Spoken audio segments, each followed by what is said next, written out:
Good afternoon, everyone. Hope you're having a great day. Let's go ahead and make sure you all can hear me. If you please type the number one in the chat box so I know you can, I'd greatly appreciate it.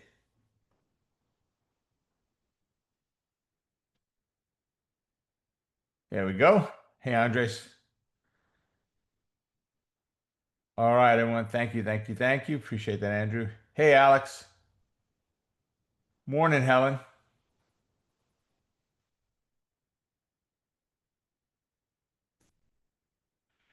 Yeah, Andres, thank you very much. Mother-in-law is doing better. Thank you. Very, very, very touch and go for a while there. The senior living facility that she's in gave her medication that really should not be given to someone with a condition, a medical condition that she has, and caused all kinds of complications. She's still in the hospital. She gets released today, but that is now to go to rehab. So we have no idea how long that's going to take. So, but I appreciate it. Thank you so much. Yeah, life was crazy last week. That's for sure. So thanks again. As we do get started, keep in mind that everything we look at is for education. Nothing's meant to be advice or recommendations. If you find something you like, anything, make sure it fits your own personal risk profile and risk tolerance. There I am. Okay. Well, again, welcome everybody. Happy August. I hope you've got an interesting couple of trading days so far. Between Friday and today, it sure has been a roller coaster ride. As we get started, here is our agenda for today. We've got our follow us page, which we're going to hit next. We've got today's trades, which are your trades. So here's what I'm going to say to you. Let's just get this started right now. Don't drop them in yet. Type them in. Don't hit enter. Put in your trade, whether it's funded or non-funded, it doesn't matter. Whether it is a win, lose, draw, it doesn't matter. As far as I'm concerned, they're all non-funded. This is all about an accountability partner for you. That's all this is. I'm not going to sit there and say, my goodness, you really took that trade? No, it's not what it's about, right? It's putting it out to the universe, letting others know you're doing it, showing that you're doing it for you as well. So get ready to put those in. Economic reports will come up next. Interesting thing on economic reports today, we'll see when I bring it up. Market review.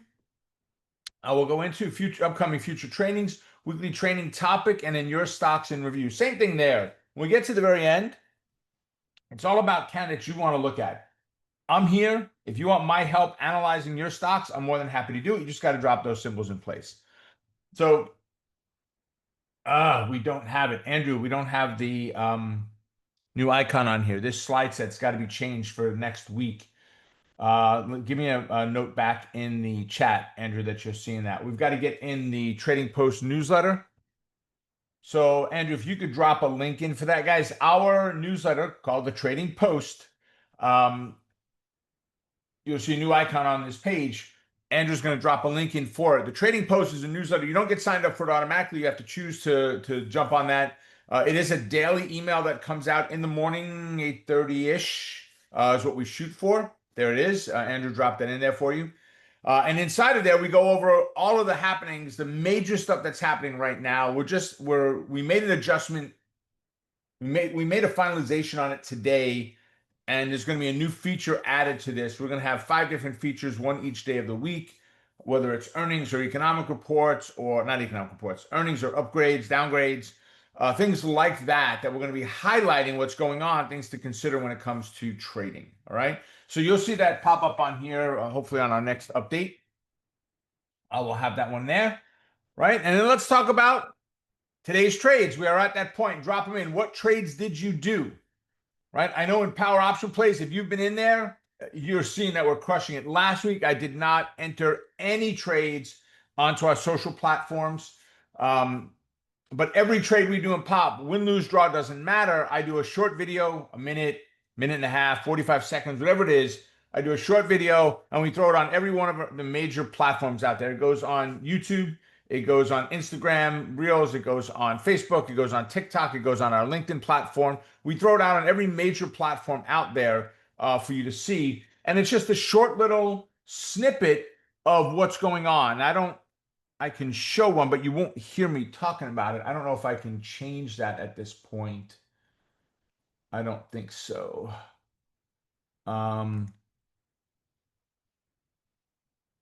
Yeah, when I start the class up is where we have to identify to do it. But, if we took Amazon, right? And I'll put the video up on the screen and you'll see it. I'm going to hit pause because you're not going to hear it. So it points to the day. You'll see there's another green arrow pointing to the day before that. So that was 2 days in a row. We took this trade. We did 10 contracts. We bought it at 223.75.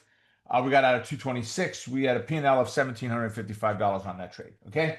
So we've done extremely well in power option plays lately. I will show you the actual results so you could see. Jose, can you see? Let's see. Let me move this around where I can find it. Again, too many monitors here. So I'll bring this one over right now. This is just the most recent that we did. So you could see Broadcom. We had a swing trade on that. I know that because you could see there are filled in data right here. We have a swing trade on Oracle, filled in data on these two. So we've taken 3 exits already on Oracle. We only have 1 contract left. They were both 4 contract trades is the max we're doing right now. I did get stopped out, or we did get stopped out on Broadcom, but we got in at 289.80 and we got at 291.10. So on our stop out, we still crushed it on our stop out, right? And then APP, brand new stock for us in pop, Dash, brand new stock for us in pop, and Goldman Sachs, not a brand new stock. Right. So for last week, and these were all dated the 24th. Well, okay, 24th was a swing trade, 23rd was a swing trade, but 30 and 31 for these 3. One of the trades costing us $5,300. But overall, we're up $5,534 and 897.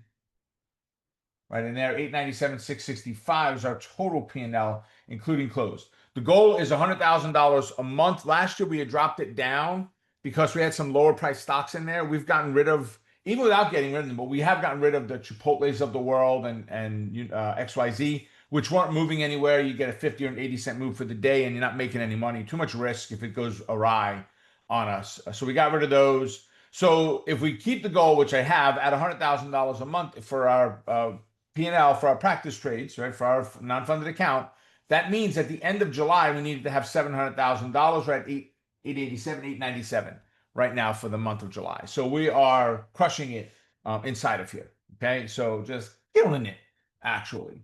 So overall, doing extremely well. Let's see what you guys have in from today. Arnold typed in Lennar, 1 contract, 956, 2.72 exit, 1154, $78 profit. Nice, good job, Arnold. Good job. Trip said Amazon scalp for 34% in 3 minutes and AMD for 88% in 6 minutes. You're slowing down, Trip. Come on, man. 6 minutes? Really? Congratulations. Awesome. Alex said he's got calls on DHI today, 10% return in an hour and a half. Oh, yeah, baby. You got it. I thought I was getting my mojo back.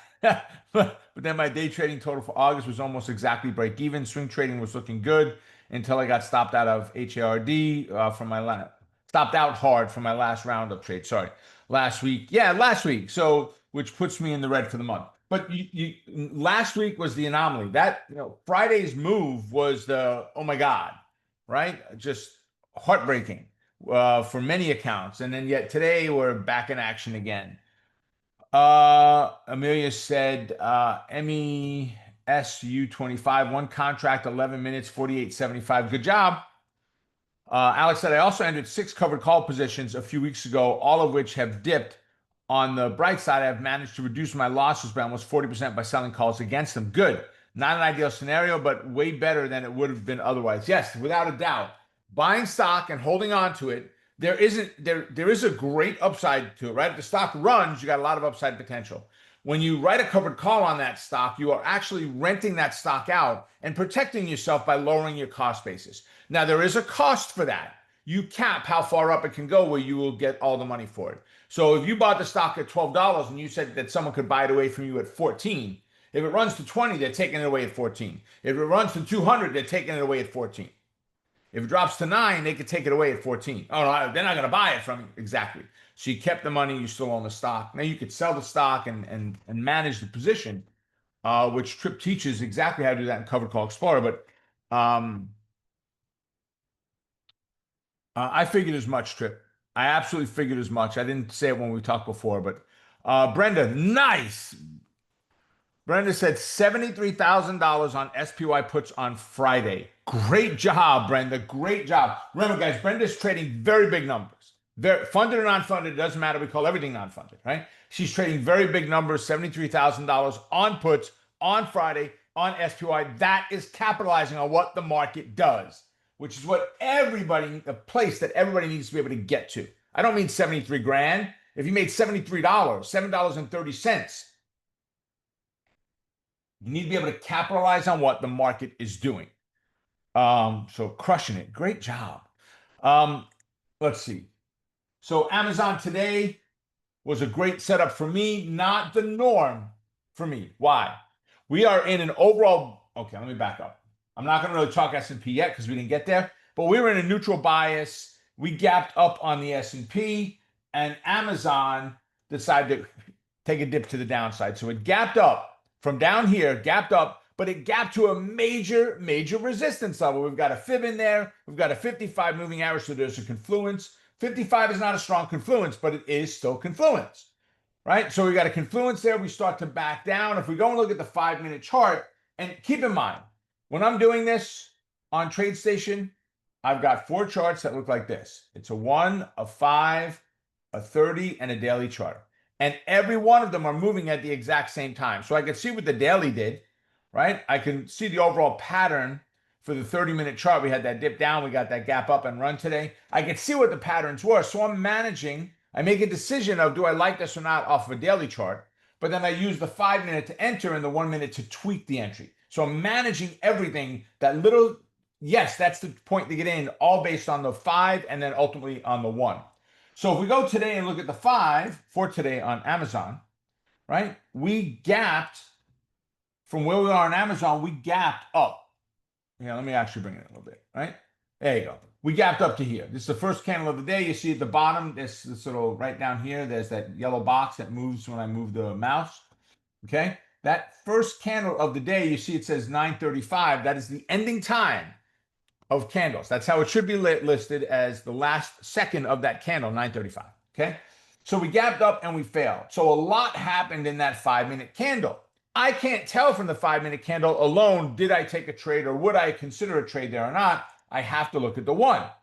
So now we're going to look at the 1. I'm actually going to zoom this in and just scale back on it so it's easier to see. And what happened? We get a gap up. Beautiful. And we fail on the first 1-minute candle.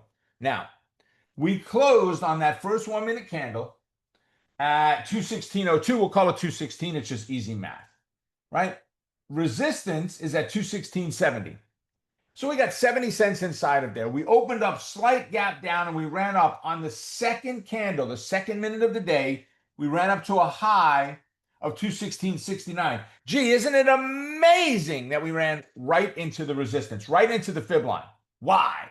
Why? Just because it's there? Oh, Rob drew a line, so it has to stop. Well, that'd be nice, but not true. Right? That line is powerful. It's important. There's a confluence there with the 55 moving average, and we failed. That's the opportunity into the trade is right there. Now, I only did 1 contract because this was against everything, and I mean everything of how we trade, right? What does that mean? The overall market is still bullish. We were neutral but based on the gap down, but the overall market had been bullish. This was a bit of a hiccup in there. We got the gap down on Amazon with their earnings, not as good as expected, blah, blah, blah, blah, blah, right? Today, we got a quick gap up, and the bulls said, we're going to take a chance, and they failed. How did they fail? They ran up, they pulled back, they hit resistance one more time, and then they dropped. And there's the opportunity to take the trade. And you're taking that trade about 216, 215 and 3/4-ish, around there. And right now, we're at 213.5. So you got 2 1/4 moving our direction there. So overall, really nice. We got really close down here. So if we're at 210.60, we got to a low of 211.42. So we didn't quite get taken out there, right? But we did make a really, really, really nice move to the downside today. Okay. Next, we've got Oracle. So look where Oracle closed down here. What did it do? It gapped up. I need to see some movement in there. So look what happens on Oracle. If we go to a 5-minute candle, it gapped up, it ran. Next candle ran, next candle. All right, so this candle here, did we get enough pullback and bounce in there to say, yes, this is a trade setup? We go to a 1. We go to the 1. All right. So that fib line is 244.77.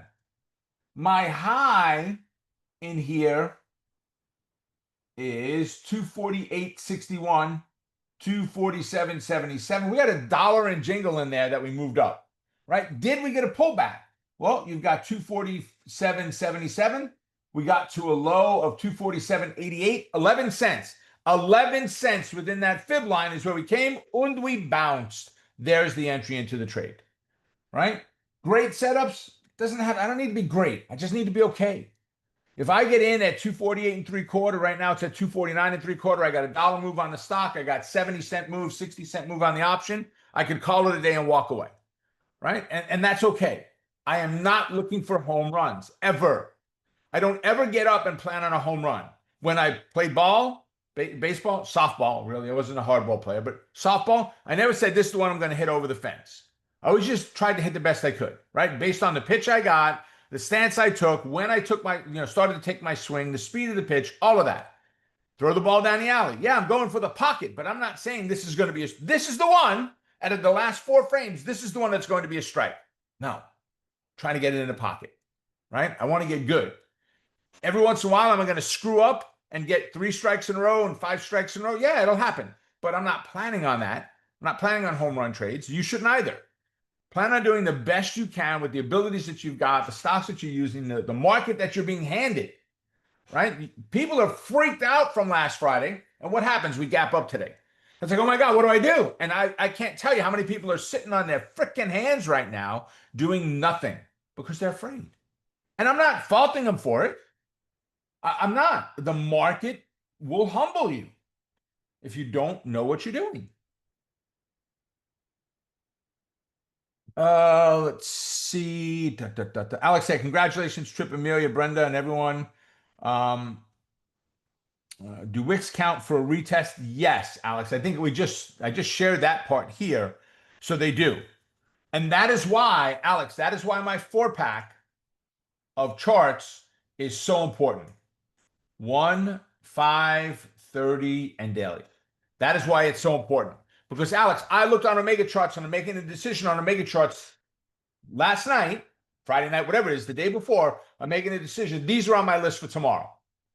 Then I come over to TradeStation when the market opens, and this is my primary chart, P. It's my primary. That is what I make my ultimate decision off of. The 1 is a tweak. I'm just going to put the letter T. That's the time frame I use for a tweak, right? I'm just going to kind of, that little bit. I was a tool and die maker, and there's something called a micrometer, and it's meant to measure very small sizes, right? If it was a 1-inch micrometer, it'd measure from 0 to 1, and I literally mean 0 in 1/10 of 1,000th of an inch. All right, that's how small, and that wasn't digital. We had to read that by eye, not with digital. Today it's all digital. You don't need anything. But you can take a hair, and it's like 2 1,000ths of an inch, right? The tweak on that tool was how you spun it. There was a little extra piece on there that you could lock in without and cramping it down and bending that little C-shaped tool out.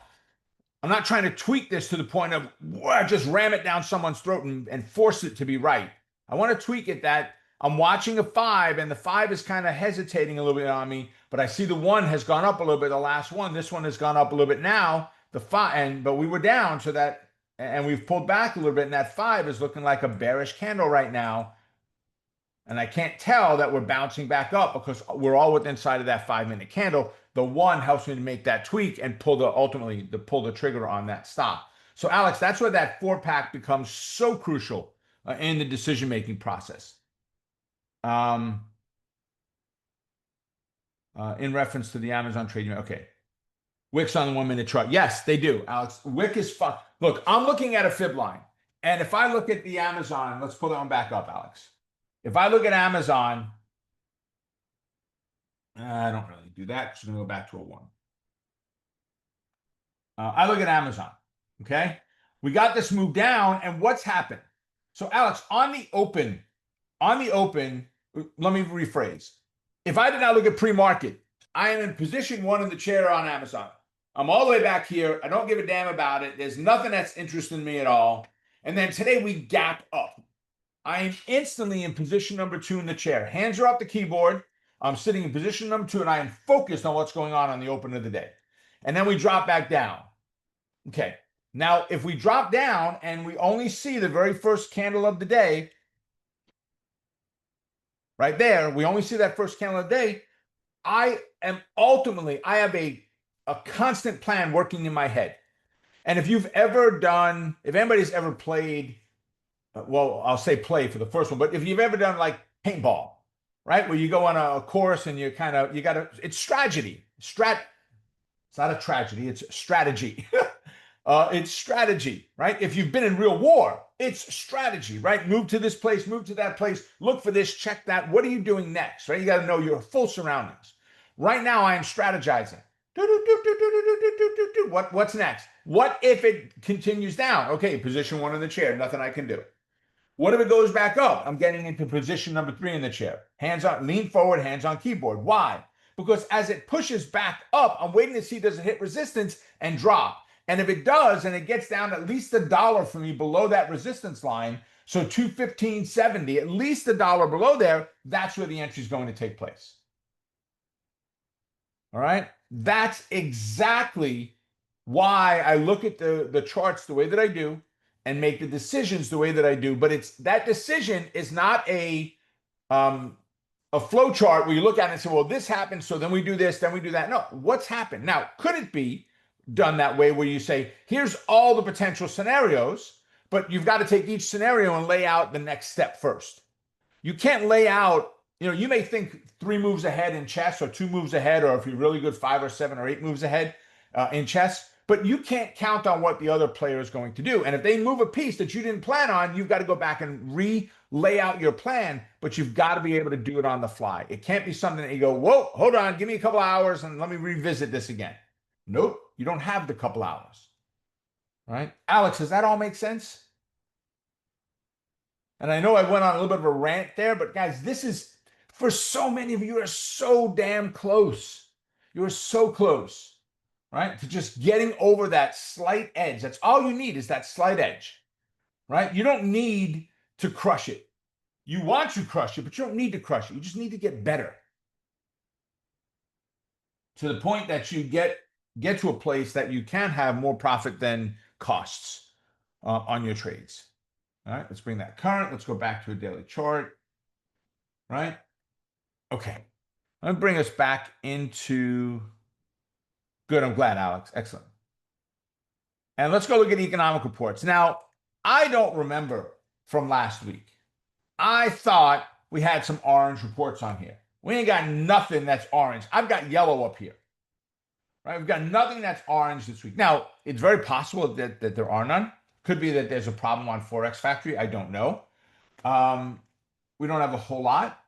And it came up, which it never does. It came up on my system with yellow and gray already checked off, and that's done under this filter. It had all of them checked off. All right. Well, yellow is low probability. Gray is, it's an announcement, but nobody really cares. Okay. So, and I said, no. And I went right in the filter and I unchecked the yellow and I said, nope, let's go back and have it like that.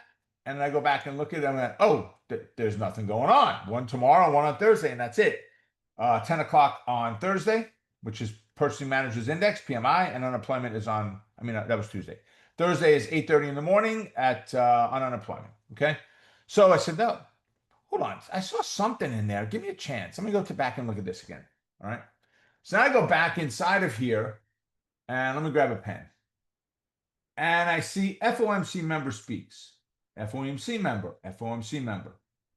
right? FOMC member speaks. FOMC. I don't remember who the two were. Trip might. But two Fed members, two Fed presidents had had gone against what the group did and Powell did and said, no, we need to cut rates. It's the first time that's happened since 1973. Could these reports be red and not yellow or orange? Yes, very much so. What they say, if you hear them come out, and I don't know if they will, but if they come out and say, listen, baby, Come this next one in September, we need a dang rate cut. We just can't do this anymore. We need to cut the rates, right? If that's what, if they're saying stuff like that, these could become very major, major, major reports. Okay. So, and I don't know what's going to be said or not be said, but there's not a lot out there from economic reports. And like I said, I don't remember on Friday when I did it for the newsletter. I don't remember what we had for orange. I sure don't remember there only being two reds. So I don't know if there's a Forex factory problem or what. So just FYI, something to keep in mind, right? Are you going to see anything, truly good come out of this? Don't know. I mean, crude oil inventory, could there potentially be a problem with that out there? Maybe not this week, but it's yellow, right? But if India is actually buying Russian oil that is, supposed to be banned, and the U.S. is going to put a massive tariff on them because of it, what does that do? I mean, there's all these little nuances that could take some of these yellow reports and jack them up. And we're going to talk about some of these types of things in just a little while. Bowman and Waller, thank you, Trip, voted against the rate hold. There you go. Bowman and Waller. First time, I think it was since 73 that's happened. Wow. Or at least the first time they told us about it. How about that? And who knows? Market review. All right, let's go take a look at the S&P 500. Okay. So back it up, back it up, back it up, up. Oh, we got a place to redraw the S&P, baby. Maybe. No, we don't need it. We don't need it. It's not big enough. It's not a big enough move.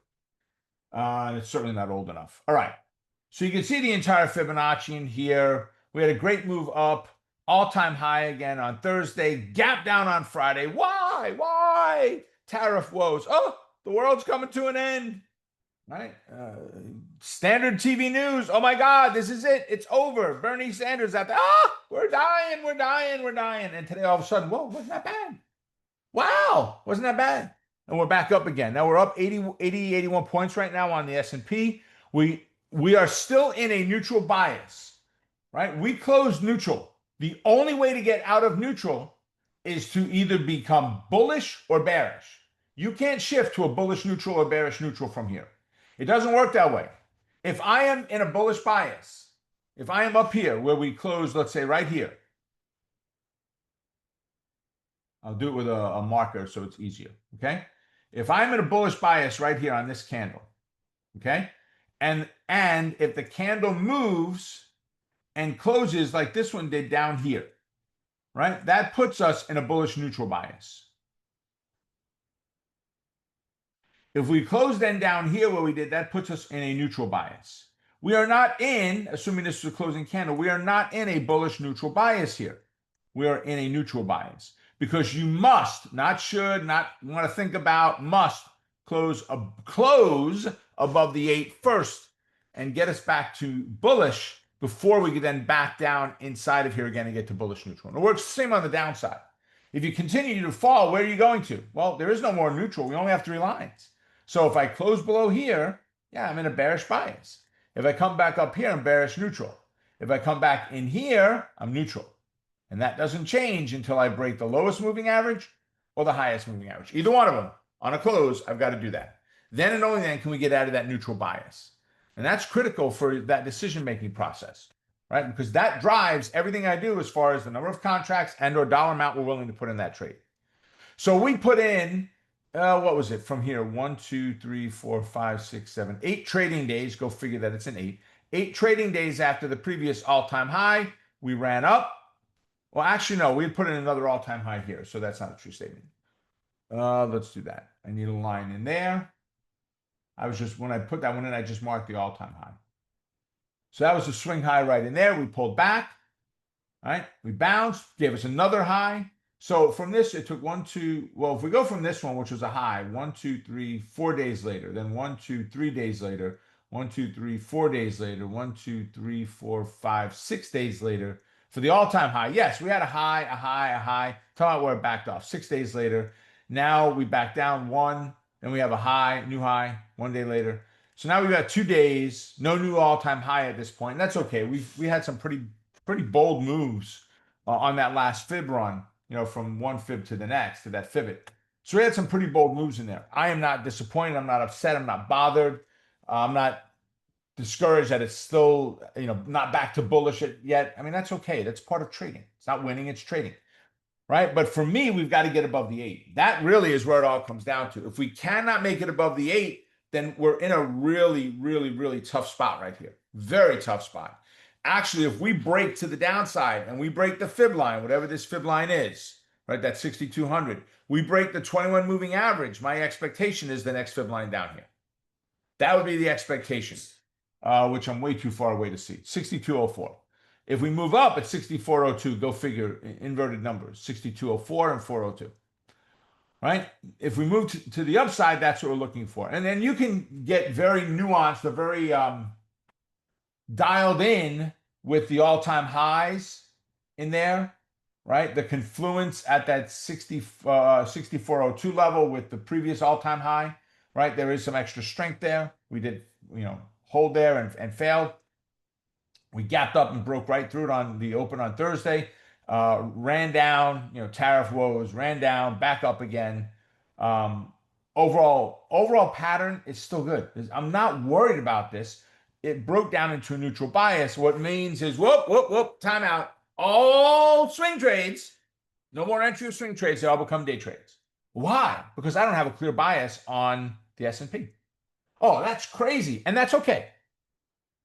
You're not going to hurt my feelings if you take a swing trade. You're not going to hurt my pocketbook or wallet or whatever you want to say, right? My coin purse or whatever, right? My Bitcoin account. You're not hurting me. You make that decision. What's best for you? This is how it's best for me. I'm going to back away. If you get nothing else from today, I've said this a million times if I haven't said it 5 million. 70 to 80% of all stocks move in the direction of the S&P 500. Why are you fighting it? Go back and analyze your trades, but I want you to do it differently. Go back and analyze the last 100 trades you've done.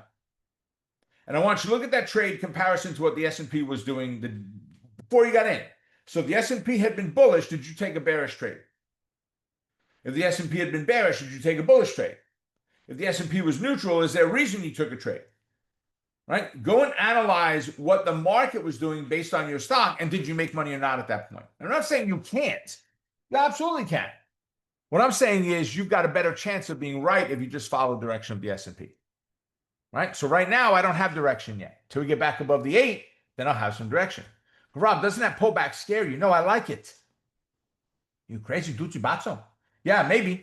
But guys, you can't just have straight up. But that was a pullback. Yeah. Okay, that was an annoyance. Shucks, I got stopped out. That's all that was. Right? That was pure. That gap and go, that was great with where it happened. Right at the 21, great setup. Okay? Today's move up, good move. Now it's all up to this. Guys, if we fail off of the 8, break through that 6,200, push down, break through the 21 moving average, which is 6,287, we'll call it, right? We're looking at that 6,204 as our next downside target, right? But you see the steps? There's a process to get there. It's never, ever, ever, ever about we're taking it this way. We're going to follow the process wherever it goes. When I talk about an obstacle course and you don't want to have lines in the way, you don't want all-time highs, moving averages, 100-point levels between your price or support, let's say, and resistance. You want that to be clear and concise entry, right? But that obstacle course is critical. You want to make sure there's no obstacles slowing you down. This is an obstacle. I'm not in a clear path to the upside. So I'm going to make a different decision and back away from that directional trade, that swing trade, until we get a better understanding of what the market's doing right now. There you go. Rick said, ride the wave of the S&P 500. Follow the herd. Yep, exactly. Yeah, Tripp said from all-time high to 6-day low in the same day. Yeah, that's a good point, Tripp. That's a really good point. All right, we look at VIX. Fear, I think fear's overreaction last week, right, was way too much on Friday, I think, and that's why, yeah, we got a gap in our direction today, but we're back in low ranking on, for bias or rank rather. We're in a low rank on the VIX right now, fear. Well, we went all the way up to 22 ish. We got all the way up there and failed off it. Still closed in a nice place, but I think it was very much an overreaction on Friday. Way overreaction. Okay. So, upcoming trainings, guys. We got Inner Circle coming up on August 4th. For those of you that are in here from Inner Circle, sorry I didn't make it in on Saturday. I called Trip on it before to tell him that, guys, I've got some stuff going on with my knee and my surgeon doesn't like what he sees. So I went to see him on Friday. He sent me to a specialist in Manhattan on Saturday, which was in a basement that had no cell signal in a hospital, but in no cell signal where I was, and couldn't make a call out. And they did this new test and a bunch of tests, but then some new tests. Another doctor coming up on August 20th, I think it is, but I never made it back. But August 4th, Inner Circle, which is tonight. August 4th, Trading You. I am teaching that this evening. Mastermind group is tomorrow night, the 5th. Trade Watch Alerts Q&A is the 11th. And then the next Monster Market Move is August 27th. Now, there is no power option plays next week. I'm on vacation, which also means there is no power hour next week. There will also be no Trade with Rob or anything like that. We will not do any of that next week. Okay. Covered Call Explorer is also on a regular schedule. Trading Coaches Playbook is on a regular schedule. E-mini Think Tank, Brandon is on vacation. He gets back on the 11th, which is next Monday. So the day he's back is the day I leave, right? That I am on vacation. Yeah,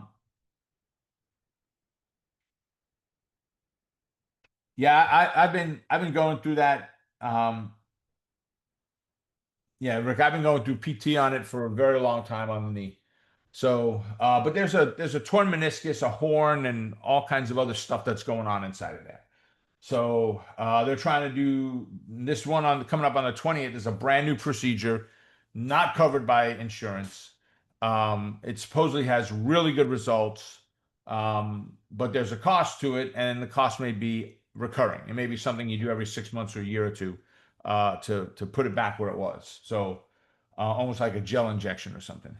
Um, yeah, I hope they can patch it up too, Alex. I mean, I'm able to move on it. Ironically, when I do my weight training in the morning, I'm pushing more weight with my legs than I ever have before, to the point that I'm afraid to push more. I'm pretty close to racking out the quad machine that you sit on. Your legs are kind of scrunched up and you press forward. I'm pretty close to maxing it out. I could do 4 sets of 12 at the weight I'm on, which means I'm doing too low of a weight. I'm just afraid to push anymore with the knee. Um,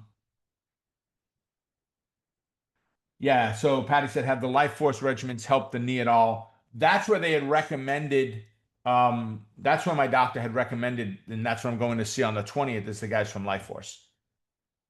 So we will see where that goes, Patty. And the nice thing is it's a virtual appointment. Although to get the procedure done, I'd have to fly to Florida to get it done. So we'll see. But remember, no pop next week, no power hour next week because I will be away. No trade with Rob next week also. Right? Trade watch alerts, professionally scanned trade ideas delivered right to your phone. Guys, $7 for the first month. For any of you that are not in trade watch alerts right now, you're all absolutely freaking nuts if you don't enroll in this for $7. $7 the first month. If you want to keep it after that, leave it alone. It will automatically renew, whatever the regular rate is. It'll show you that on the page. I just don't remember it. If you don't, send us an email. We take it off. No harm, no foul, guys.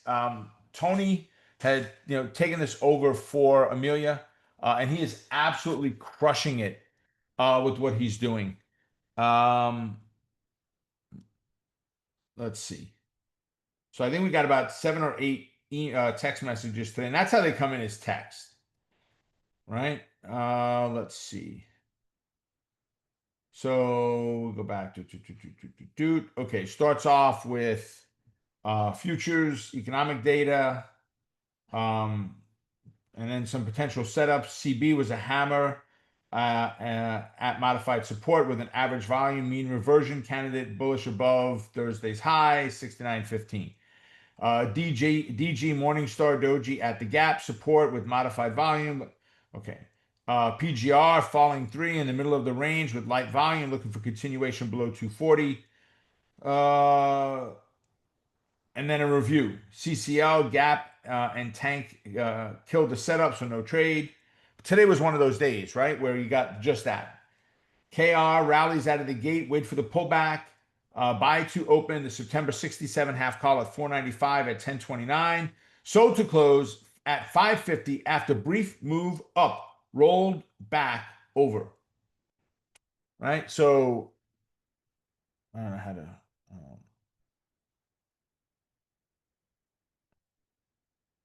I don't know if I can share that or not. I don't know if you can see it or not if it comes in backwards, but here is where the the KR is right there.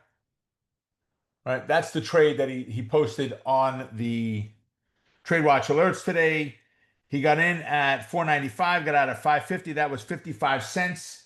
If he did one contract, it's $55. If he did 10 contracts, it's $550. So you didn't see it, Brenda? And well, I know it's on my camera, guys. That's what you got to look at. It's my camera. That's where it is. So this right with my I don't want to. Oh, actually, you know what? Let's do this. Yeah. So okay, good. Right, the one that's highlighted in blue on my camera. It's in front of my face right now, moving around. Right. That's the trade setup, Brenda. All right, that he sent out. But guys, Andrew dropped the link in there. So if you're interested, go ahead and click on it. If you're not, that's okay. We'll still be friends. But guys, for $7, you may find that. What if you find that over the course of the month, Tony does a great job and you found just two or three trades, because he does this every trading day. What if he found on just the entire month, you only found 2 or 3 trades that fit your style, that worked for you? Right? I mean, with what he spent on the option today was not a lot of money. Right? I mean, I love that you got to put passwords in all the time. He spent $5 on an option, $495. So $500 to do one contract. It's a small investment, right? Very small. I'm pretty sure that's correct, Alex. I don't remember what he said on that, but I'm pretty sure you're correct. Yes. And guys, on anything like Pop and E-mini, if we're on vacation, we automatically push a subscription out. So it just goes out automatically. We add 1 week to it, one full week, right onto the end of it, and that's the extent. So that happens automatically. We actually had that conversation in a meeting this morning to make sure it gets done. Weekly training topic, right? Now, guys, I am not interested in getting political on this. I'm not. What I want to do is talk about where I think people are going versus where I look at it and how I analyze this, right? And it's trading the upcoming tariff deadlines. First thing is you've got to understand who, if anybody, is coming out that we've got concern with, right? So let's see. Does it allow me? Can I put a message in here to everybody? Let's see. I think I can. All right. I'm going to go over to Perplexity. Give me a list of countries that do not have tariff agreements in place with Trump. When they go into effect and what percentage it will be, put them in a table format. I'm going to drop this into the chat box for you, right? And I see it's to everyone, so you all can see this. This is what I put in. Below is a table of listing countries that as of August 1st do not have finalized tariff agreements with the Trump administration, including the effective dates where specified, and the new tariff rate percentage based on the latest publicly available information. Where specific effective dates are not individually provided, it is generally August 1st unless otherwise noted. Okay? And so it says Canada, right? August 1st, 35% tax rate. Items under NAFTA may be exempt, right? And then there are a couple of resources here of where you may see that. Okay? So you've got Canada, Australia, and now, guys, we're going to get through Canada, Australia, India, China, Taiwan, South Africa. We're going to get through some of these, I think, a lot quicker than we're going to get through Syria or Tunisia or Vietnam or Sri Lanka, right? And so forth. Okay? So if that's all that's left, I'm not worried about tariffs. Let me back up a second. I'm not worried about tariffs, period. I think there's a lot of emphasis and a lot of conversation around them without context. Oh, it's going to cost us so much, right? Very first thing to understand is if you have an item that the wholesale price is $10, right? And we're going to put a T up here for tariff is 15%. Okay? Wholesale price is $10. Retail price is $100. Right? That tariff is on the wholesale price. So that item goes from 10 to 11.50 is what happens in price. Not all, but many major companies out there have absorbed all the tariff. You look at car manufacturers, Ford and some of those, they have absorbed all. Oh, Ford said, listen, we're giving everybody friends and family pricing, which is how I bought my truck. It's $100 over dealer cost. All right? I have a friend in a dealership that got me a good deal. It's $100 above dealer cost. Right? They said, we're going to absorb all the tariffs and give you this and give you that and interest rates and that. Right? Why? Because they're trying to pull some of that back. So the fear of how much it's going to cost us, I saw one congressman, senator, politician, right? And I don't care if you're a Republican or Democrat, I'm going to tell you right now. I love the old joke of what do you call 100 judges, attorneys, politicians, whatever word you want to use at the bottom of the sea, right? A good start. A good start, right? There you go. Rick typed it in as I said it, right? So say, oh, it's going to cost every American $4,000 a year per person. So a family of four, 16,000. That's insane. That's insane, right? You need to look at this as what's happened with tariffs now. What are countries doing, right? And what does that mean for us as a nation? And you have to make that decision. And what I mean by that is this. I don't think I'm going about the right way I'm trying to say it. When I hear about the tariff issue and the market comes crashing down on Friday, I don't look at that and say, all right, I'm loading for bear. I am buying long-term puts right now. I think we're going to go crashing down. Hell no. I look at that and say, okay, that is today's news cycle. How do I, Rob, capitalize on it? Let me go buy some puts on the right stocks, not just a stock, the right stocks. Well, Rob, did you buy on the SPY? Well, not if it didn't set up right, I wouldn't. What about on Apple? Not if it wasn't set up right. I mean, if I don't have the right fail, retest, and drop, I'm not taking it. I'm not. And you shouldn't either. You need to make sure that you want to know what's going on in the market, but you need to separate yourself from your opinion of what you're going to do with your trade from what the so-called news professionals tell us. So are the mainstream media lying to you? Are they giving you false information? Oh, that may not just be one side. That may be stations that promote the Democrats. That may be stations that promote the Republicans. You have to decide, what are you going to do as a trader? And all you can do is take the information that's available and use your head to calculate, okay, what's my plan?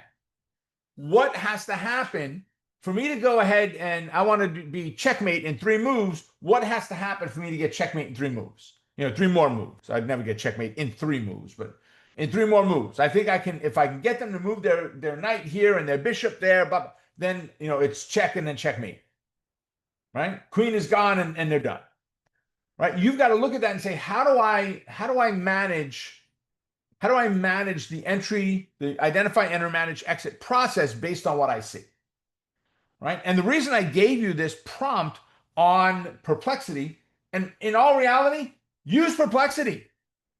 If it comes to trading, stock market, use Perplexity. Now, I've had some really good results on Grok. I have not done a lot of comparison, but I was happy with it. I do have a paid version. I have 2 paid versions of Perplexity. Grok is probably one of the few we don't pay for, that we don't use. That doesn't mean it's not good, right? ChatGPT, personal information getting out there now. Not real excited about that. Perplexity, there's a function under settings that you can say, yeah, no, shut off anything from being used in the model, my data being used in the model. And you can shut that off so it goes away, right? I don't want my data used. Don't put anything up with your social security, your date of birth, your address, none of that stuff. any identifying numbers, license, driver's license. Don't put any of that stuff up there, right? Just it doesn't need your social security to figure anything out. Okay. Um, but this list will get shorter and shorter and shorter and shorter. So less and less and less, it's going to become a problem for us. But the way to trade it is very simply this, because that's what the bottom line was here, right? The question was, right, trading the upcoming tariff deadlines. Okay. And we're always going to have, when I say always, for the next little bit, we're going to continue to happen. We've seen major companies jump on board, or countries like the EU get on. Yeah, France and someone else wasn't happy about it, but they have to bargain collectively. The 29 nations or whatever it is, they've got to bargain collectively. So it doesn't matter if they didn't like it or not, they're going to have to deal with it. Okay. The US, in my opinion, has been ripped off for years. So it's about time we get some of that back. I'm all good with that. Right. And look, if we're getting ripped off, why shouldn't we get the monies back? Think of drug prices right now. When you can, and I know because I used to do this. I used to be self-managed as a company with a healthcare plan before Obamacare came in. And I would buy prescription drugs in Canada, pay the duties, tariffs, whatever they were, to ship them here and still get them for a quarter of what I could buy them for locally. Why? Why is the same pill in the US 4 times, 5 times, 10 times the price that it is somewhere else? That's insane. It's made here, yet somewhere else. I get that they're a lower, developing country, but we're talking about Canada. They're not a developing nation, right? It is not, somewhere in the Sudan that we're trying to help them with medications that will save their lives, humanitarian type stuff, right? So I want those differences here. I don't want to pay those big dollars here, right? I don't want to pay the money for the tariffs. Let the government start collecting money from other countries and offset what we pay in income taxes, right? But take that information and then formulate a plan. And the plan needs to be, from what I see happening, from what I've heard from every news outlet that I've listened to, what do I foresee taking place from this? How big of a deal is this? Is this more white noise, just annoyance right now, or is this really, real and man, we're falling apart, or taking off, or whatever the news seems to be? Right? So, yeah, Tripp said USMCA and NAFTA are up for renegotiation next year. This is going to be fun next year. I'm glad I bought a new car for last year. I'm good for the next 10. Trade what the chart gives you. You're right, Brenda. That's exactly right. Have the tariffs caused prices at Dollar Tree to increase? The Dollar Tree going from $1 to $1.25, that happened long before tariffs. Long before. Right? Are there 3 less M&Ms in a bag than there were before? I don't know. Maybe. Right? That's very possible. I don't count the M&Ms. But overall, we're not really seeing the effect that some thought we were going to see on it. But that doesn't mean things aren't more expensive. Guys, the cost of the dollar is killing us, and interest rates are crushing you. Crushing you. Oh, but I get, 0.5% now at my bank. So what? Go borrow money from the same bank. They want 14% and higher. And that's if you've got a 720, 80, whatever the number is, credit score. Right? I know I just went through this with a couple of mortgages that I took for properties that I bought. Right? It's insane what they get for interest rates right now. My daughter's house, the landlord came to him and said, we're selling the house. You're a tenant. You probably got 3 months before you got to move out. My daughter found an apartment in 3 days. She took it yesterday, signed the contract, everything yesterday. Went and told the landlord, and they said, oh, yeah, we're not moving anymore. We're not selling the house. You don't have to. Just tell those people you don't want it anymore. She's like, no, I'm not doing it. You're still going to sell it at some point. When she said, why are you not selling? He said, we can't afford the interest rates. We're in at like 4%. We got to pay 7.5% now, 7%. He said, we can't afford it. So we've got to stay where we are. Right? So we'll see when it comes to interest rates. Oh, it's $1.50 on a lot of things. Then that's possible, Patty. It's possible they were one that didn't, pass some of those along. But you're going to see things, I think, like shipping rates coming out of China when you order stuff on Alibaba and some of those sites where, shipped to the United States from China in 2 days is $3.18. I think you're going to see that go away. That, I think, disappears. And in all justifiably, it probably should. Because I can order something from New Jersey and pay $17 and get it in 2 days to New York. But yet I can get it from China halfway around the world and it's $3. in the same 2 days. All right. All right. Your stock review. What candidates you want me to look at, guys? You don't have a lot of time left, so drop them in and let's go rock and roll. I'm going to switch over the symbol grid so I could see every stock and get a look at what the pivot is on all of them. All right, Tesla. Hey, Roman, how you doing? All right, let's get a bigger picture. I looked at Tesla today, Roman, and it had a nice gap up. Just as an FYI, as a little bit of a side note, because I know Roman trades it. It just took too long to come back and bounce. This 11:15 was way too, 11 o'clock was way too late for me, so I didn't take it. Right. But I love that it gapped up. And remember, and you guys in Inner Circle have heard me talk about this a million times. Pop has heard me talk about this. Y'all here have heard me talk about it. I don't mind if it gets that big move. Give me the pullback quick and a bounce, and I'll take it. If it drags its feet, we moved up, we came down, we moved up higher, we came down. Yeah, no, I'm not interested. This right here told me, the run might be over completely. This may just be a failure. Fall, retest, and drop, right? We got pretty close to filling that gap. Not quite there, but pretty darn close. So if we look at it from a daily standpoint, Roman, we're still in a bearish bias. That 305, 300 are two downside targets. I got a lot of resistance to get through. Actually, I need to get through 324 before I would even consider bullish. So problem is there's just too much noise right now with where the moving averages are, with where the 100-point level is. So I'm not really doing a whole lot with it. Yeah, Roman, Rick figured you out. He figured that was you that asked for Tesla. Let's see. We've got a couple of them in there for SPY. So we're in a neutral bias right now, close to getting the bullish. Close. Give me the close above that 630.50 level, whatever the moving average closes at tonight, and we're bullish. And then that 639 is a resistance. I'm okay with that. Downside, you got 629. Yeah, you got 629 on that one, 628.80. Overall, you got a little bit of room to go, but not a whole lot. Upside, I like the upside potential, but I need to close above first on this one, right? And then we've got a few who also asked for QQQ. Makes sense on the ETFs, guys, that those are the ones you're looking for. Okay, there we go.